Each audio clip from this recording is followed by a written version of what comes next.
क्यों उस दिन हमने आपको 3 स्टेंजा पढ़ा दिए। आज चौथे स्टेंजे की बारी है। ये स्टेंजा कुल मिला के इतने हैं। मैंने 3 पढ़ा दिए हैं और ये चौथा है। भाग दूसरा है। आपने पहला भाग तो जाकर के प्लेलिस्ट में देख लीजिए, या फिर यहाँ पर आपको इस वीडियो के अंत में प्लेलिस्ट 2 वीडियोस दिखेंगे, वहाँ से क्लिक करके भी आप देख सकते हैं। ठीक है, चलिए शुरू कर। जब पहुंची चपला बीच धार, छिप गया चांदनी का कगार। दो बाहों से दूरस्थ तीर, धारा का कृश कोमल शरीर, आलिंगन करने को अधीर। अति दूर क्षितिज पर विटप माल, लगती भ्रू रेखा सी अराल। अपलक नभ नील नयन विशाल, माँ के उर पर शिशु सा समीप। सोया धारा में एक द्वीप, उर्मिल प्रवाह को कर प्रतीप। वो कौन विहग क्या विकल कोक, उड़ता हरने निज विरह शोक। छाया को विलोक, जब पहुंची चपला बीच धार। अब पंत जी कहते हैं कि जब चपला मतलब चंचला, चंचला कौन? नौका। जब मेरी चंचल नौका बीच बीच धारा में, उस गंगा के बीच धारा में पहुंची, तो चांदनी का कगार, चांदनी का जो कगार अर्थात जो किनारे थे जो चांदनी से चमक रहे थे, वे छिप गए थे। चांदनी के जो किनारे थे वे छुप गए थे। मतलब कहने का तात्पर्य ये है कि जो चांदनी में चमकते हुए कगार थे वे छिप गए थे। कगार माने किनारे। अब क्या हुआ? ऐसा प्रतीत हो रहा था, दो बाहों से दूरस्थ तीर, धारा सा कृश कोमल शरीर, आलिंगन करने को अधीर। आप अर्थ तो यहाँ से देखिए कि दो बाहों से दूरस्थ तीर, दूरस्थ माने जो दूर स्थित थे, तीर माने किनारे या तट, जो दूर किनारे स्थित थे। तो वो प्रेमियों की दो बाहों के समान, किसी प्रेमी की दो बाहों के समान, दो भुजाओं के समान लग रहे थे। धारा का कृश कोमल शरीर, उस धारा मतलब नदी की उस धारा का कृश माने कमजोर, पतला, दुबला पतला, कोमल शरीर। उस धारा के कमजोर, दुबले पतले, कोमल शरीर को आलिंगन करने अर्थात अपनी भुजाओं में भरने के लिए अधीर थे। कैसा प्रतीत हो रहा था उस समय? ऐसा प्रतीत हो रहा था मानो जो दो किनारे हैं, दो बाहें फैलाए। अब देखो, आपने नदी देखी है, नदी का ऐसे होता है ना, ये ऐसे, ये नदी का प्रवाह बीच में चलता रहता है, बीच में चलता रहता है, ये प्रवाह चल रहा है। तो ये दो बाहें आप मान लो, इधर से जब देखोगे इधर से, तो ऐसे ऐसे मतलब लग रहा है दो हाथ फैलाए कोई इस धारा के प्रवाह को अपनी गोद में समा लेना चाहता है, अपने आलिंगन में अपने गले मिलना चाहता है। ठीक है, आप गले मिलते हैं तो ऐसे हाथ करते हैं, ऐसे। तो इधर से देखिए तो ये ऐसे दूर किनारे दिखाई देंगे। जब नदी के दूर किनारे देखो तो कैसे लगते हैं? ऐसे ऐसे दूर किनारे दिखाई देते हैं। ठीक, और इधर आप मान लो ये हाथ हैं, हथेलियां हैं, ये हथेलियां हो गई।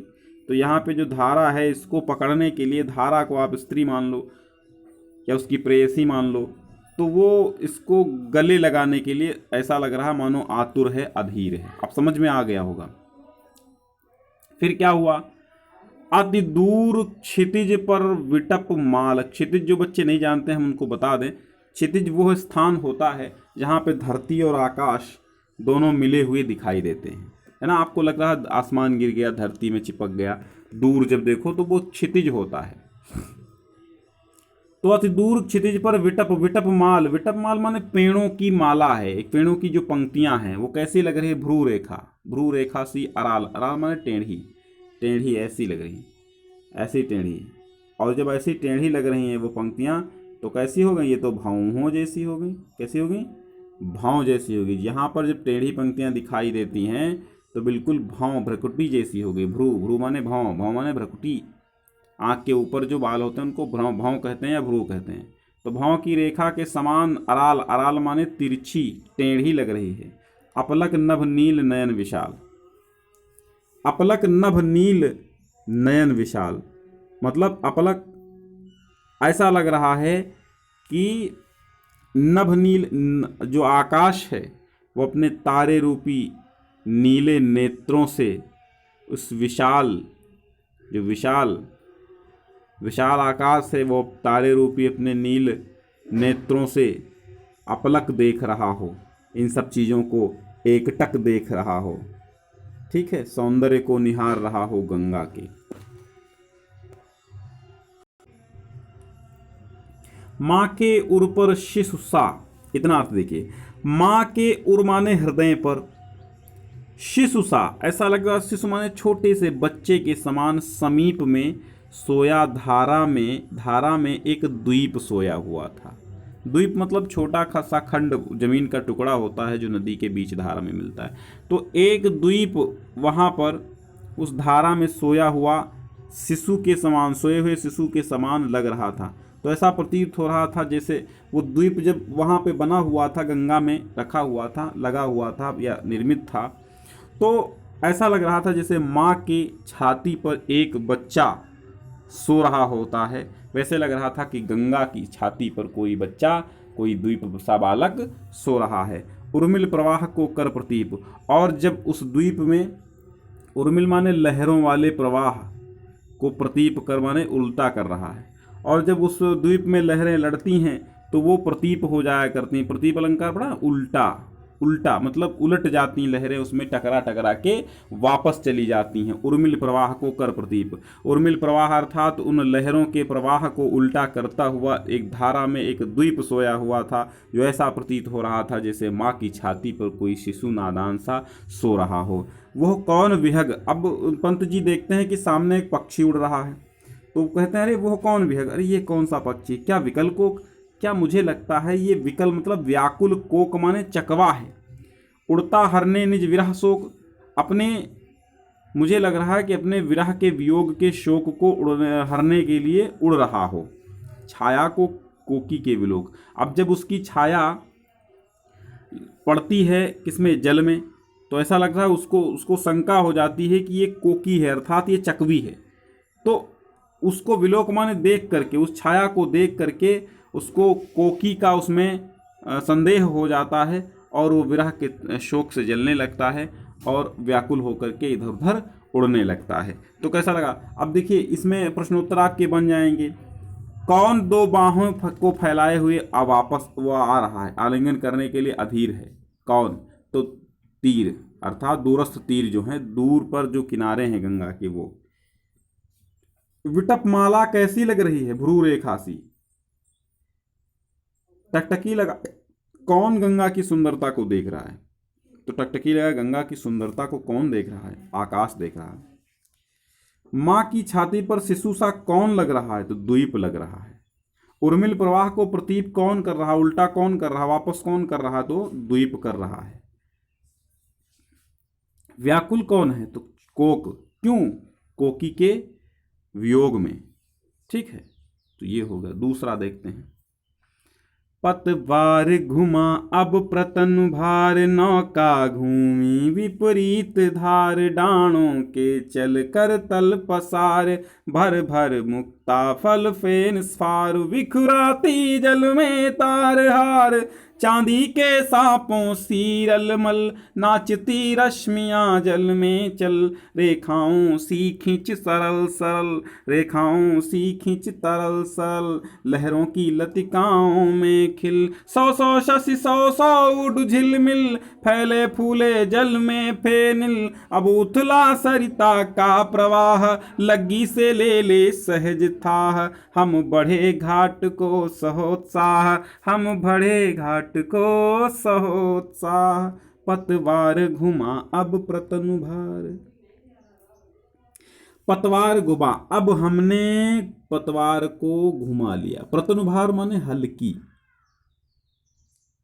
यानी कि पतवार की सहायता से नाव की धारा के विपरीत में दिशा में हमने उसको, हल्की नाव वापस लौटने लगी। जब पतवार घुमा अब प्रतनुभार, प्रतनुभार मतलब अब हल्की,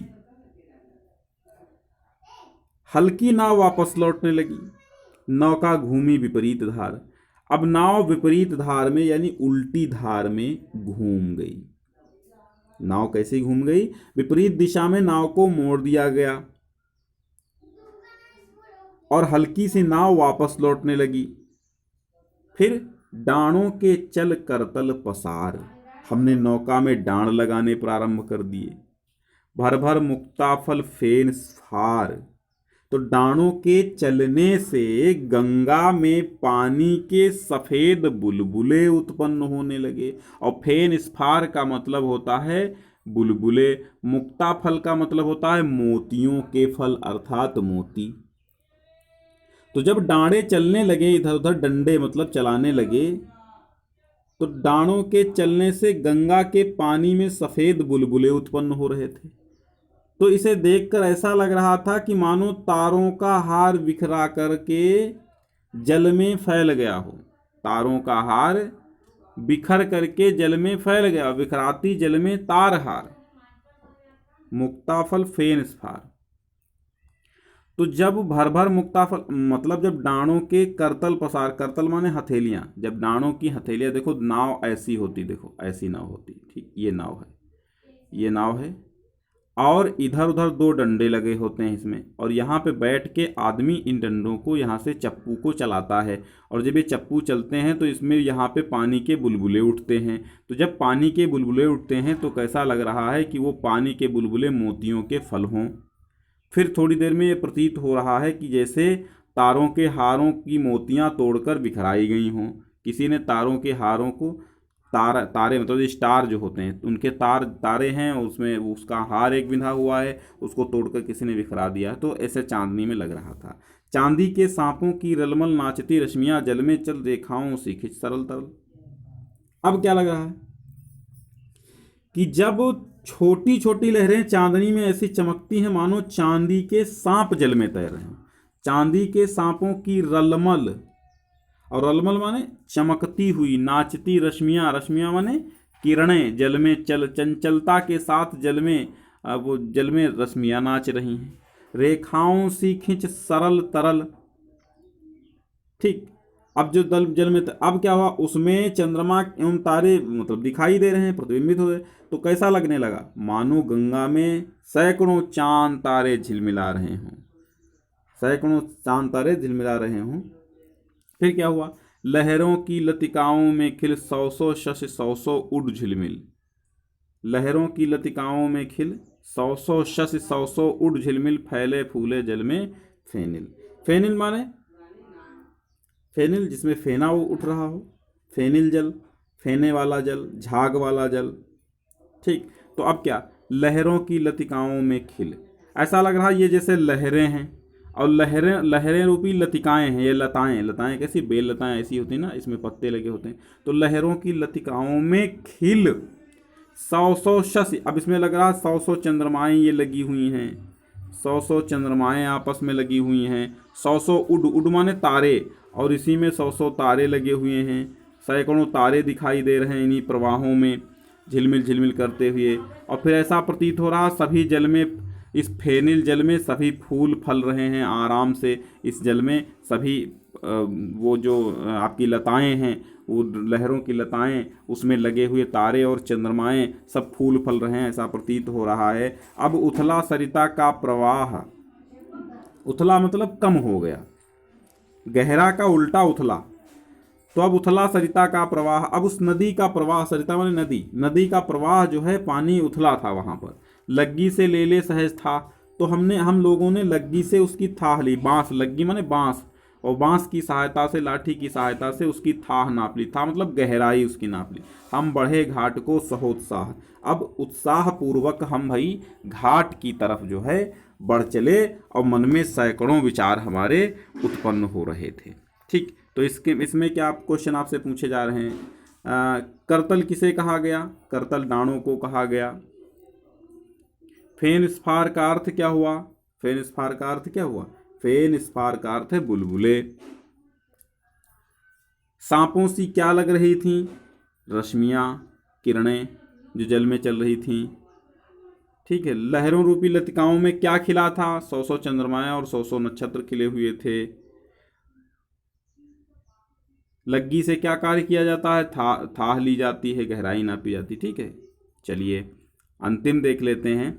ज्यों ज्यों लगती है नाव पार, ज्यों ज्यों लगती है नाव पार, उर्मे आलोकित शत विचार, इस धारा साही जग का क्रम। ज्यों ज्यों नाव आगे चलती है तो हृदय में सैकड़ों विचार उत्पन्न होते हैं। जैसे जैसे नाव पार लगती जाती है आखिरी में, तो हृदय में सैकड़ों विचार, सौ विचार उत्पन्न होते हैं। फिर क्या कहते हैं पंत जी कि इस धारा साही जग का क्रम, शाश्वत इस जीवन का संगम, शाश्वत है गति शाश्वत संगम, शाश्वत नभ का नीला विकास, शाश्वत शशि का यह रजत हास, शाश्वत लघु लहरों का विलास है, जग जीवन के कर्णधार, चिर जन्म मरण के आर पार, शाश्वत जीवन नौका विहार, मैं भूल गया अस्तित्व ज्ञान, जीवन का यह शाश्वत प्रमाण, करता मुझको अमृत दान, करता मुझको अमृत दान। अब पंत जी कहते हैं कि जैसे नाव आगे लगती है तो मुझे सैकड़ों विचार घेर लेते हैं। वो कहते हैं कि इस धारा साही जग का क्रम, इस संसार का क्रम भी इसी धारा के समान है, इस नदी के धारा के समान है। कई तथ्य निकल कर सामने आ रहे हैं। कहते हैं कि गंगा की इस धारा के समान ही संसार का क्रम है। जैसे इस धारा में के जल में उद्गम निरंतर होता रहता है, शाश्वत इस जीवन का उद्गम। तो जैसे इस धारा में उद्गम हमेशा होता रहता है, निरंतर होता रहता है, शाश्वत का अर्थ है निरंतर, निरंतर इस जीवन, तो इस जीवन का भी उद्गम निरंतर होता रहता है, शाश्वत है गति। जैसे इस धारा की गति शाश्वत है, निरंतर है, वैसे ही इस जीवन की गति निरंतर है, शाश्वत संगम। जैसे इस धारा का संगम शाश्वत है, अंततः जाकर के यह समुद्र में मिलती है, इसका संगमन होता है, ठीक जीवन का भी संगम वैसे ही है।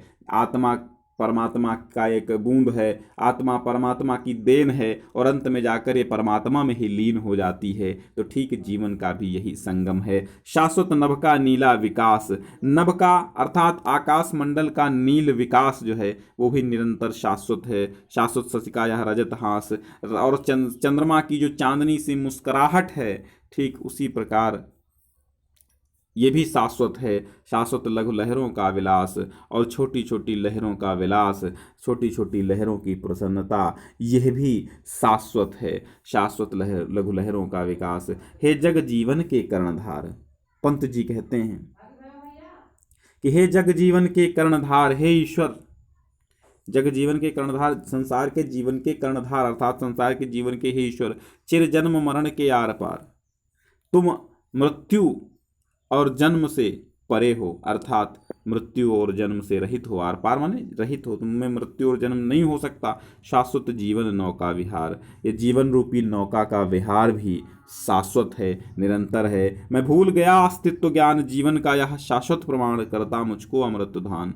अमृत दान मैं भूल गया था, मैं अपनी अस्तित्वता का बोध, मैं अपनी शाश्वतता का बोध भूल गया था, मैं अपना अस्तित्व ही भूल गया था। लेकिन इस नौका विहार ने, जीवन का यह शाश्वत जीवन नौका, मतलब ये नौका विहार ने मुझको जीवन के शाश्वत प्रमाण दिए, जिससे ये मुझे संदेश मिलता है, ये मुझको अमृतत्व का दान करता है, अर्थात इससे मुझे अमरता की भावना प्रकट होती है। ठीक है, तो कैसा लगा हमें अवश्य बताएं। और जो भी हमारे चैनल पे आपको वीडियो नहीं मिल पाए हैं, जो भी काव्यांजलि से संबंधित हैं, आप हमें बताइए, हम उनको देने की अवश्य कोशिश करेंगे। फिलहाल तो 99% सभी काव्यांजलि के पद्यांश हो गए हैं। जो भी छूटे छाटे हैं वीडियो एरर हो जाने के कारण, आप हमें बताते रहिए और हम आपको उनके वीडियो प्रोवाइड करवा देंगे। ये आपको कैसा लगा ज़रूर बताइए, और एक लाइक तो बनता ही है। अगर आप लाइक कर सकें तो अच्छी बात है, और नहीं कर सकें तो आप डिसलाइक कर दीजिए अगर आपको अच्छा नहीं लगता है तो। एक बार कमेंट करके ज़रूर अपनी उपस्थिति दर्ज करवा दीजिए हमसे, और अपने दोस्तों को, जो अपने मित्र हैं, उनकी सहायता करते रहिए। बिल गेट्स ने कहा था कि आप दुनिया में गरीब पैदा तो हुए हैं, आप गरीब पैदा हुए, इसमें आपका कोई दोष नहीं है, और अगर गरीब मर गए तो इसमें सिर्फ और सिर्फ आपका ही दोष है, क्योंकि गरीब पैदा हुए आपका इसमें कोई दोष नहीं है। अगर आप गरीब मर गए तो इसमें सिर्फ और सिर्फ आपका ही दोष है, आपकी ही गलती है। इसलिए कर्म करो, अच्छे कर्म करो और जीवन में कुछ बनने की कोशिश करो।